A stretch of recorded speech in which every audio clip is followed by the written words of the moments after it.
오늘 본문 말씀을 가지고 냉수 한 그릇과 상이라는 제목으로 함께 은혜를 나누도록 하겠습니다. 한번 따라해 보시기 바랍니다. 냉수 한 그릇과 상.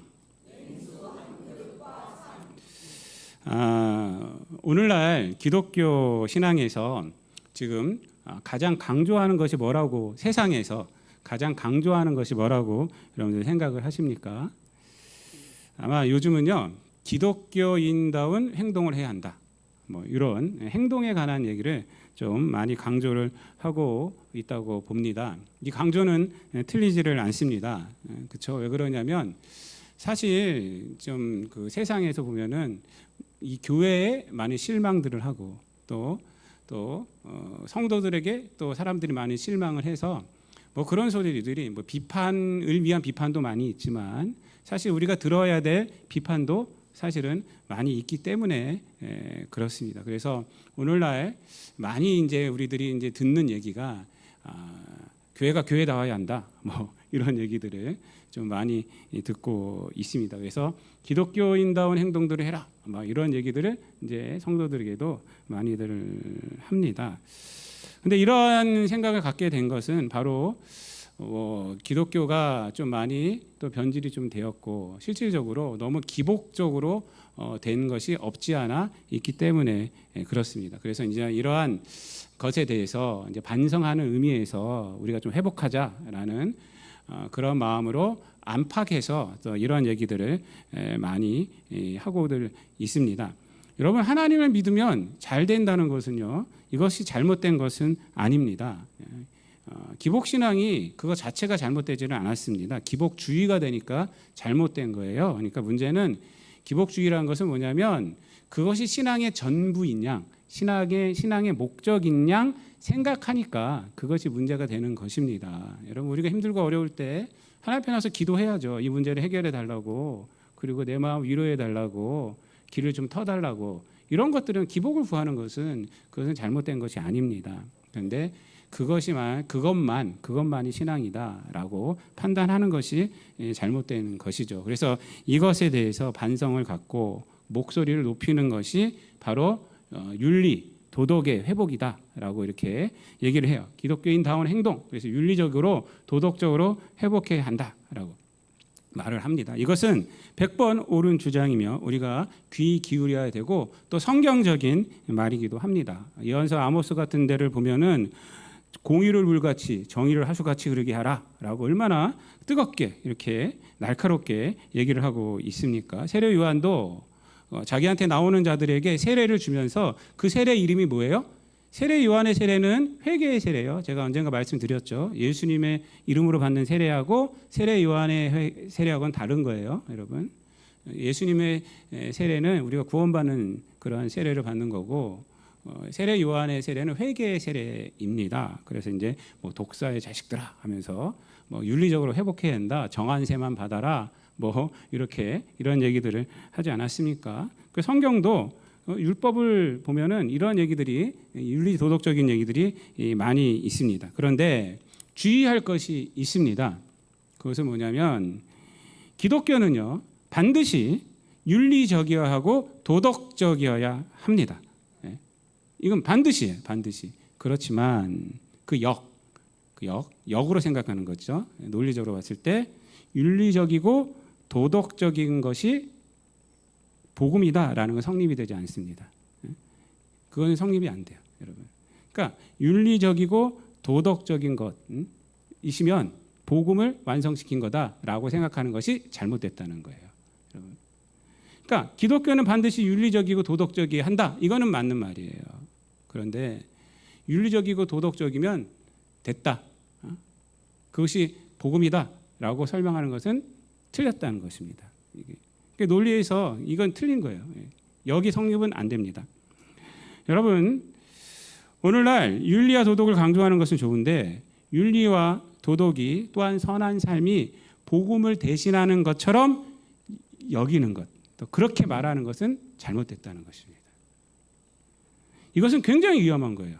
이건 여러분, 기복주의보다 이게 더 위험해요. 왠지 아십니까? 기복주의는 하나님을 믿는 목적의 변질이 있는 거예요.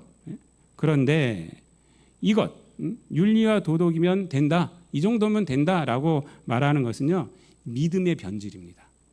믿음, 복음을 약화시키는 거고, 그리고 그것은 이제 확대화가 됩니다. 반드시 확대화가 돼요. 그래서 뭐 하나님 안 믿으면 어때?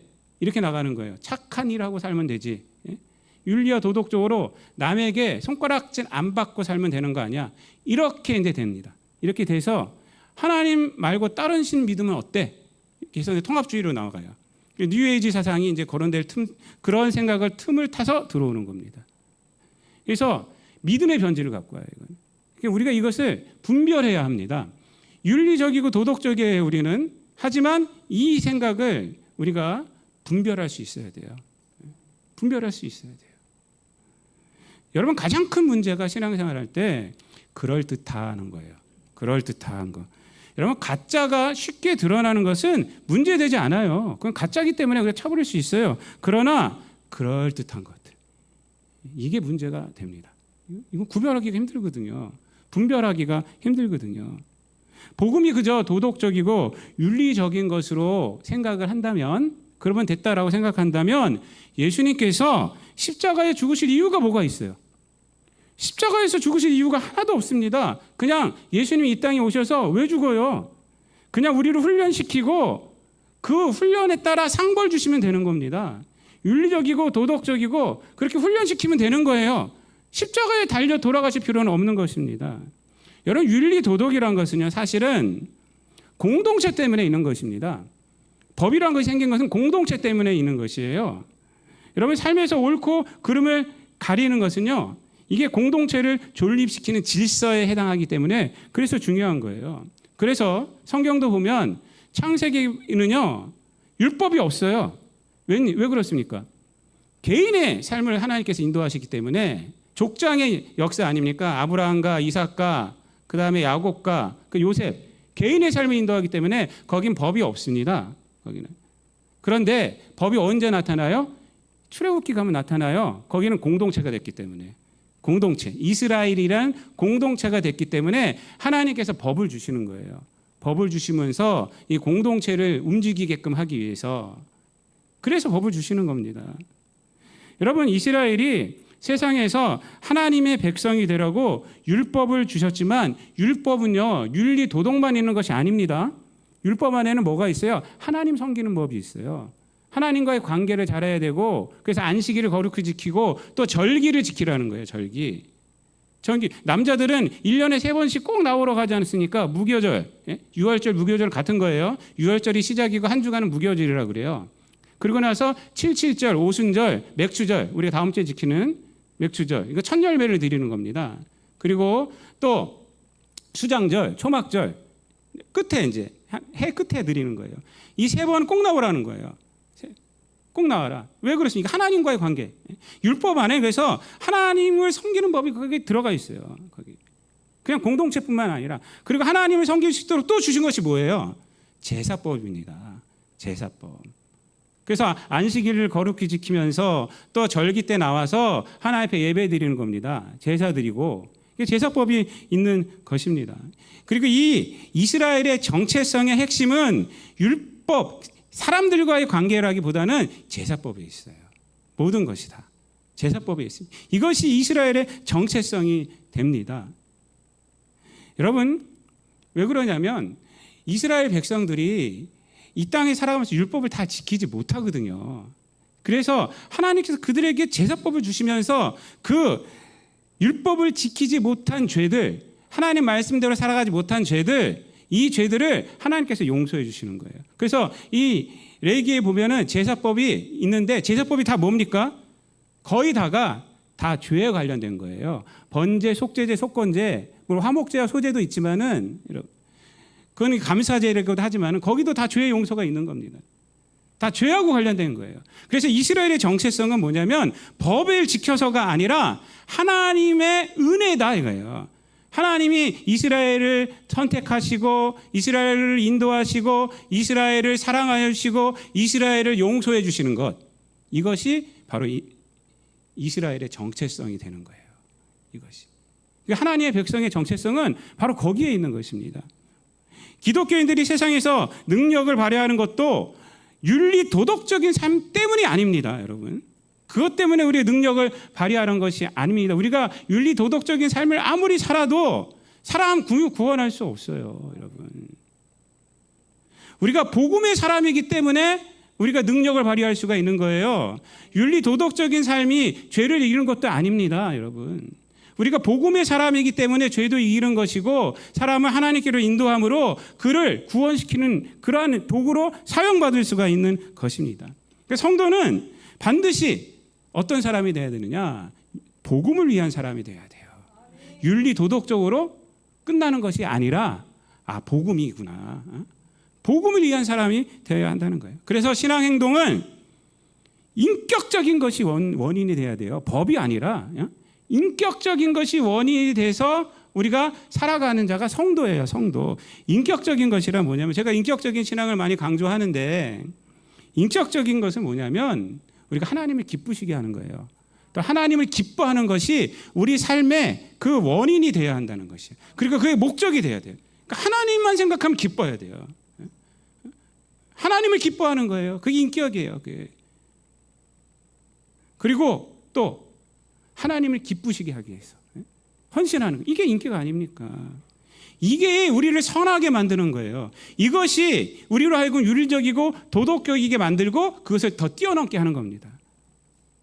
여러분 아이들을 키워보시면 아시겠지만은 애들이요 엄마 아빠를 어렸을 때 막 기쁘게 하려고 그래요. 기쁘게 하려고 그래요. 막.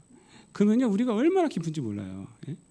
걔가 무슨 법을 지켜서가 아니라 윤리 도덕적이서가 아니라 생일날 되니까 우리 진서도 막 카드를 써요. 그 안마 카드. 뭐 이거를 갖다가 언제든지 써주세요. 뭐 설거지 카드 뭐 이런 거 이제 컸다고 이제 안 하는데 지금 이제 이런 것들 얼마나 많이 했는지 몰라요. 우리 이제 딸도 그렇고 뭐 이런 것들이 옛날에 많이 했어요. 그러니까 이게 뭐냐면 막 엄마 아빠를 기쁘게 하려고 그러는 거야. 기쁘게 하려고. 그러니까 얼마나 거기서 선한 것들이 나오고 또한 그 윤리 도덕을 더 뛰어넘는 그런 행동들이 나오고 그것이 여러분 우리가 그런 겁니다. 신앙생활은 하나님을 기쁘게 하려는 거예요. 거기서 윤리 도덕적인 것이 나오는 것이고 하나님 기뻐하려고 할 때 거기서 우리가 선한 행동이 나오는 거예요. 여러분 하나님 때문에 참는 게 신앙입니다. 하나님 때문에 절제하는 게 신앙이에요. 윤리 도덕이 무슨 참고 그런 게 어디 있어요. 하지만 성령의 열매는 다 뭐예요? 다 이런 거 아닙니까? 사랑과 희락과 화평, 오래 참은 자비, 양성, 온유, 충성, 절제. 이게 윤리적이고 도덕적인 거예요? 아니죠. 하나님을 기뻐하시려고 할 때, 하나님을 기쁘시게 할 때, 그때 이런 열매가 맺혀지고 이런 열매가 맺혀지는 사람들은 선하고 도덕적이고 윤리적이 되죠. 그걸 뛰어넘게 되는 것입니다. 그냥 법으로 탁 하는 것이 아니라 그래서 믿음의 중심에는 뭐가 있느냐? 바로 복음이 있어야 되는 겁니다. 복음이 없으면 안 돼요. 복음이 없는 윤리 도덕적인 것은요. 그것은 사실 위험한 거예요. 신앙에는 위험한 거예요. 세상에서는 그나마 질서를 지킬지 모르지만 그것이 복음이다? 천만의 말씀. 요즘 사실은 이런 소리가 너무 많아요. 사실은 이런 소리가 사실 너무 많습니다. 여러분. 오늘 본문은요. 바로 이 점에서 아주 중요한 메시지를 주고 있습니다. 오늘 본문은요. 우리가 지난 시간에 그 맥락을 같이 하고 있어요. 그래서 지금 이 마태복음 10장은 예수님께서 제자들을 세상에 이제 파송하기 전에 이제 파송 당하면 제자들이 핍박 당할 것을 아시고 그들에게 두려워하지 말라라는 메시지를 지금 주고 있는 거 아닙니까? 핍박이 니네 현실이다라는 그런 사실을 알려주시고 그렇지만 두려워하지 말라는 것이 지난주 메시지였어요. 지난주에 여러분들 구영예배 다 들으셨겠지만 두려워하지 말라 그 세 가지 이유가 뭐예요? 첫 번째는 진리이기 때문에. 복음은 진리예요. 세상 사람들은 막 전에도 숨기고 막 없애버리고 하지만 그것은 다 어떻게 된다고요? 다 드러난다는 거예요. 진리는 다 드러나게 돼 있어요. 거짓도 드러나지만 거짓은 심판 때문에 드러나는 거예요. 진리가 우리를 구원하는 것이기 때문에. 그러니까 진리니까 두려워하지 말라. 두 번째는 하나님이 심판자이니까 두려워하지 말아라. 결론은 세상 사람들에게 있는 것이 아니라 하나님께 있는 것이다. 참새 한 마리도 하나님의 허락 없으면 떨어지지 않는다라는 것이죠. 세 번째는 뭐예요? 하나님이 너를 사랑한다. 너희들은 많은 참새보다 더 귀하다. 하나님은 참새 한 마리도 허락하지 않으면 땅에 떨어지지 않게 하시는데 우리들에게는 어떻게 하신다고요? 머리카락도 다 세고 있다. 그러니까 그만큼 너희를 사랑한다. 그러니까 두려워하지 말아라. 핍박이 있을 때로 두려워하지 말라고 말하는 것이고, 오늘 본문 말씀도 이와 맥락을 같이 합니다. 두려워하지 말라는 말씀에 어우러져서 오늘 본문 말씀은 아주 두려워하지 말라는 이유의 절정이라고 할 수 있어요. 절정이라고 제가 말씀드린 이유는 40절 말씀에 잘 나타나 있습니다. 40절 말씀 다 같이 한번 읽어볼게요. 시작. 너희를 영접하는 자는 나를 영접하는 것이요 나를 영접하는 자는 나를 보내신 이를 영접하는 것이니라. 이렇게 말합니다. 이게 두려워하지 말라라는 게 절정이에요. 지금 어떻게 말하고 있어요? 제자들하고 예수님하고 그리고 하나님하고 어떻게 돼 있습니까? 수평이에요. 수평. 너희를 영접하는 자는 누굴 영접해요? 나. 예수님을 영접하는 거예요. 나를 영접하는 자는 누굴 영접해요? 나를 보내시니 하나님을 영접한다. 이게 수직적으로 안 돼 있어요. 하나님, 예수님, 제자 이렇게 되지 않고 어떻게 돼 있어요? 수평으로 있어요. 너희를 영접하는 자는 나를 영접하는 자는 예수, 하나님 이렇게 돼 있어요. 이게 그래서 제자들에게 걱정하지 말아라. 걱정하지 말아라 라고 이렇게 용기를 주는, 두려워하지 말아라 하는 그 말씀의 절정이라고 할 수가 있습니다. 그러니까 복음을 들고 세상에 나가는 제자들에게 단순히 너의 인격으로 치부되지 않는다. 너희들 나가서 너희를 하나님을 영접하는 거야. 너희들을 영접하는 것은 나를 영접하는 거야 라고 이렇게 말하면서 너희들의 인격하고 너희들의 지금 갖고 있는 뭐 지식과 이런 거 상관없어 라고 이렇게 얘기를 하는 것입니다. 얼마나 이 말씀이 이 제자들에게 힘이 되겠습니까? 그런데 이 구절은요, 그들에게 힘을 주시기 위함만이 아닙니다. 제자들은 이 말씀을 통해서 한 가지 더 명심해야 할 것이 뭐냐면, 세상에서 인정을 받는 것은 자신의 인격과 자신이 갖고 있는 도덕성과 자신의 윤리성과 어떤 자신의 능력 때문이 아니라 메신저이기 때문에 그러는 거예요. 복음을 전하기 때문에 내가 세상에서 인정을 받는구나. 그리고 그렇게 인정을 받아야 되는구나 라는 것입니다. 그것을 명심해야 되는 거예요. 명심해. 내가 세상 가운데서 내가 인정받아야지가 아니라 내가 메신저로서 인정받아야 되는구나. 이것을 확실하게 알아야 된다는 거예요. 그것을 말씀해주고 있다는 것입니다. 정말 중요한 것은 그러니까 자신이 아니라 보낸 자라는 거예요. 보낸 자. 자신이 누구에게 보냄을 받았는지 잊지 말아야 하고 그렇게 함으로 인정을 받아야 한다라는 것을 우리에게 말씀을 해주고 있고 제자들에게도 말씀을 해주고 있는 것입니다. 그래서 예수님은 자신을 영접하는 자, 예수님을 영접하는 자는 하나님을 아버지를 영접하는 것이라고 직접적으로 말하지 않고 뭐라고 말씀하고 있어요? 나를 보내신 이를 영접하는 것이니라 라고 이렇게 말씀하심으로 자신 또한 보냄을 받은 자임을 간접적으로 드러내고 있는 거예요. 그리고 나를 보내신 이를 나는 드러내고 있다는 것을 제자들에게 말씀해주고 있는 겁니다. 그래서 성경에 보면 예수님은 철저하게 하나님 아버지를 다 드러냈어요. 하나님 아버지의 말씀을 전했고 하나님 아버지의 뜻을 목숨 바쳐서 다 이루신 것이 바로 예수님입니다. 성자 예수님이시지만 성부 하나님을 다 드러낸 거예요. 그렇게 함으로 성자이심을 드러낸 겁니다. 그렇게 하면 아들됨을 드러낸 거예요. 그러니까 제자들도 마찬가지란 거예요. 그러니까 여기서 중요한 것은 뭐예요? 제자들이 명심해야 될 것은 내가 아니구나. 내가 전하는 것이 확실하게 살아나 있어야 되는구나. 복음이 확실하게 전해져야 하는구나 라는 것을 이 제자들은 확실하게 알아야 한다는 것입니다. 그래서 예수님은 이렇게 그 다음에 이런 얘기를 합니다. 사람들을 향해서 이런 얘기를 하고 있어요. 41절 말씀에 보면은 다 같이 읽어볼게요. 시작. 선지자의 이름으로 선지자를 영접하는 자는 선지자의 상을 받을 것이요 의인의 이름으로 의인을 영접하는 자는 의인의 상을 받을 것이요 이렇게 말씀합니다. 그러니까 여기서도 말씀이 동일성이에요. 동일성. 선지자의 이름으로 선지자를 영접하는 자는 누구의 상을 받아요? 선지자의 상. 의인의 이름으로 의인을 영접하는 자는 누구의 상을 받아요? 의인에게의 상. 이거는요, 영접하는 자나 또 영접당하는 자나 똑같이 상을 받는다는 거예요. 같은 상을 받는다는 이 얘기를 하고 있는 것입니다. 여기서 이제 영접하다라는 헬라어 단어는 데코마이라는 이 단어인데 이것이 갖고 있는 의미는 뭐냐면 단순히 환영하고 단순히 그냥 문을 열어서 손님처럼 받아들이는 것이 아니라 환영하는 인격적인 행위예요.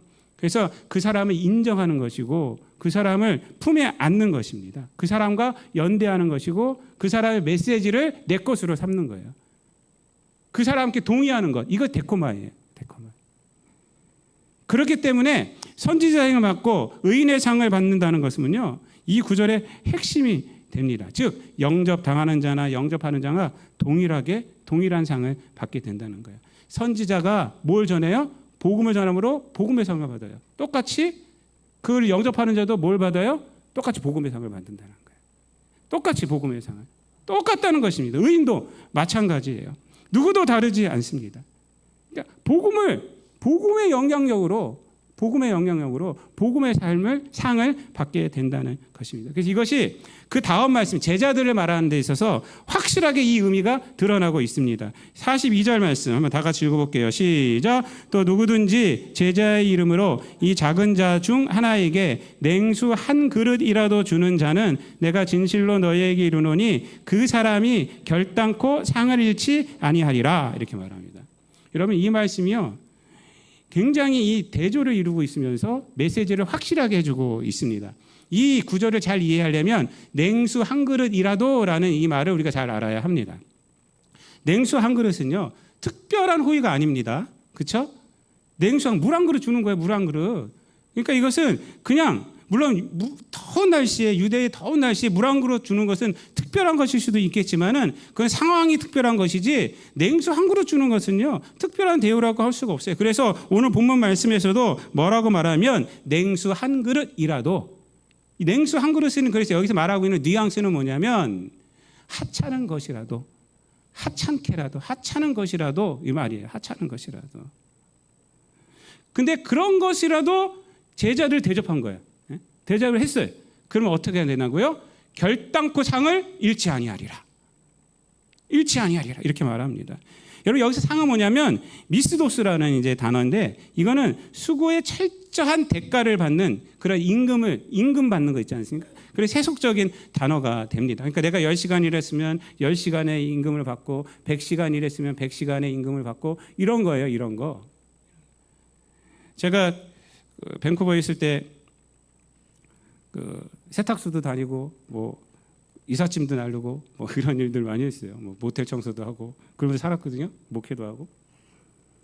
한 번은 이삿짐을 나르러 갔는데 새벽 2시에 끝났어요.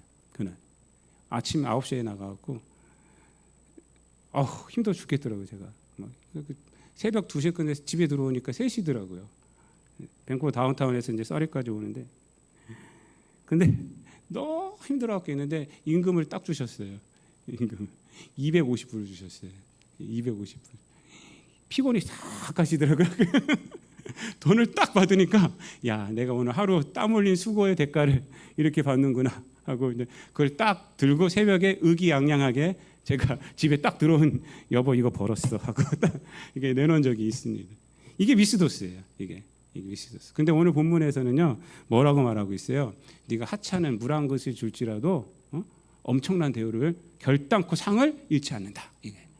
이렇게 대조를 하고 있어요. 대조를. 여러분 이것이 오늘 본문의 핵심 메시지가 됩니다. 그러니까 이것은 뭐냐면 하늘의 상이 어떤 인간에게 있지 않다는 거예요. 제자에 대한 인정과 계산적인 대가가 아니라 복음에 대한 인정이 있다는 거예요.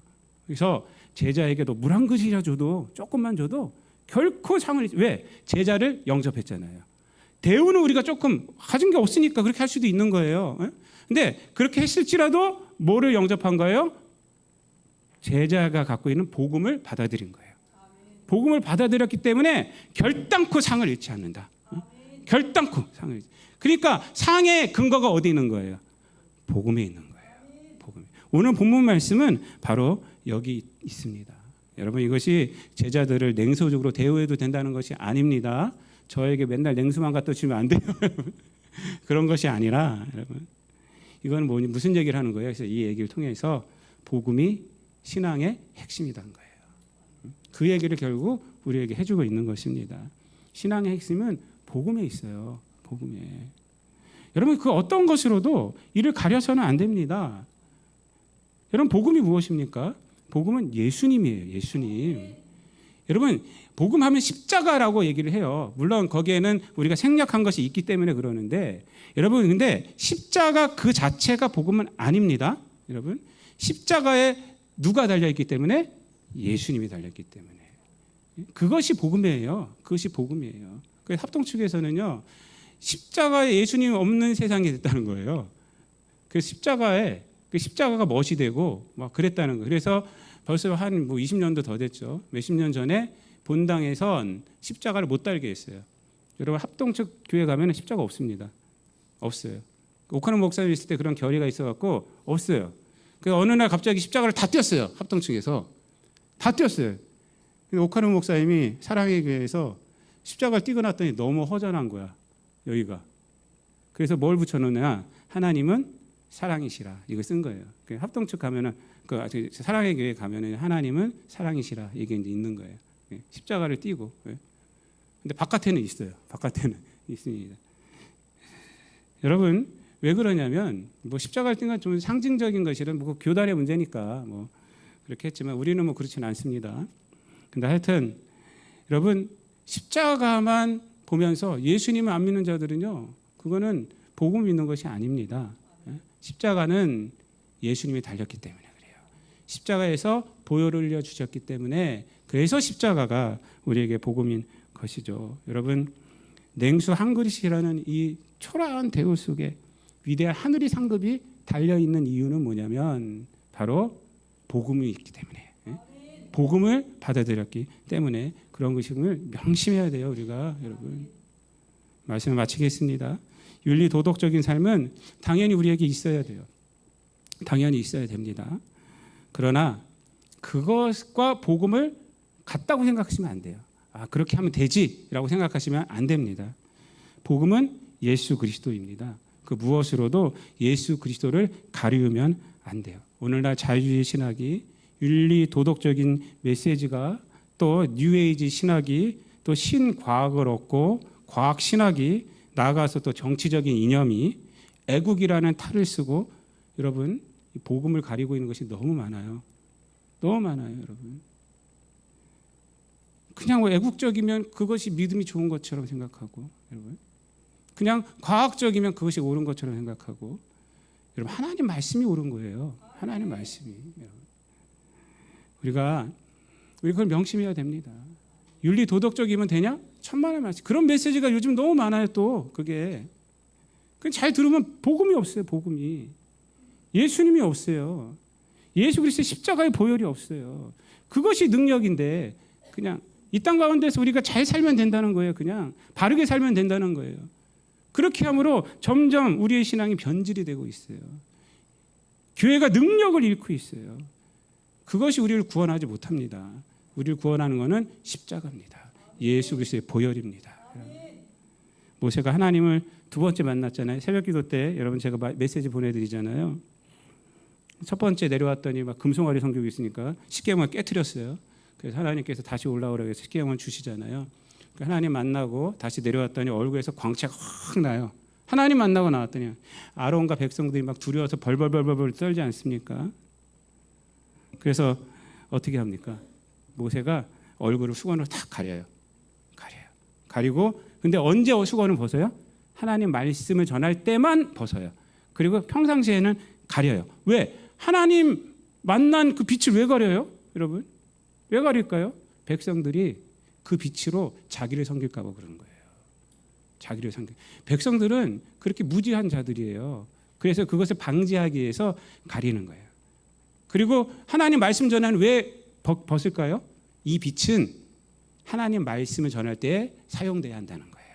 그때는 사용돼야 한다는 것입니다. 그때는 사용돼야 되는 거예요. 여러분 우리가 복음을 다른 것으로 가리면 안 됩니다. 여러분 복음으로 우리의 모든 것들이 다 드러나게 해야 되죠. 윤리, 도덕 이런 것들로 복음을 가리면 안 되는 것입니다. 여러분 이 땅 가운데서 여러분 우리가 복음이 우리에게 능력임을 이 말씀을 통해서 늘 깨달으시고 세상에 있는 것들을 좋은 말씀을 잘 분별해야 돼요. 나쁜 것들은 사실은 딱 분별이 돼요. 그거는 좋은 말씀들, 철학적이고 윤리적이고 이것들을 잘 분별을 해야 합니다. 그래서 거기에 미혹당하지 말고 이 땅 가운데에서 복음 위에서 인생을 드러내시고 순전한 십자가의 은혜, 예수 그리스도의 보혈의 은혜 속에서 인생을 살아가시는 저 여러분 되시기를 우리 주님 예수 그리스도의 이름으로 축원드립니다. 기도하겠습니다. 사랑과 은혜가 풍성하신 아버지 하나님, 이 세상 우리를 미혹하는 것들이 너무 많이 있습니다. 좋은 소리도 우리들이 하나님 말씀을 중심으로 판단할 수 있는 우리들 되게 하여 주셔서 아버지 하나님, 예수 그리스도의 십자가의 복음이 아버지 하나님 약화되는 이 시대에 우리 성도들은 늘 십자가를 붙들고 예수 그리스도를 붙들고 예수 그리스도의 보혈을 붙들고 이 세상을 이겨내게 하시고 참다운 능력자로 살아가는 우리 성도들 되게 하여 주옵소서. 모든 행동의 원인이 복음을 드러내는 것이 되게 하여 주시고 늘 선명하게 복음이 고백되어 복음이라는 인격 위에 인생을 세워 살아가는 성도들 되게 하여 주시고 하나님을 기쁘시게 하고 또한 하나님을 기뻐하는 아버지 하나님 귀한 우리 성도들의 삶 되어서 성령의 열매를 맺히며 살아가는 우리 성도들 되게 하여 주옵소서. 감사드리며 예수님의 이름으로 기도드리옵나이다. 아멘.